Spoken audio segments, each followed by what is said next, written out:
If you've lost access to your iCloud account and don't have access to the associated email, you can still attempt to recover it by following these steps. Step 1.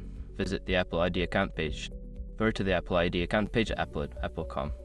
This is where you can start the recovery process for your iCloud account. Step 2. Click on Forgot Apple ID or Password. On the account page, click the link that says Forgot Apple ID or Password. This will guide you through the recovery options available. Step 3. Enter your Apple ID. Input your Apple ID, which is usually your iCloud email address. If you don't remember it, you can click on Look It Up to find your Apple ID using your personal information. Step 4. Choose Recovery Options. Since you don't have access to your email, select the option to answer security questions or use two-factor authentication if it's enabled. Follow the prompts to verify your identity. Step 5. Reset your password. Once your identity is verified, you will be prompted to reset your password. Choose a new password that is secure and memorable, then follow the instructions to complete the process. After completing these steps, you should be able to regain access to your iCloud account.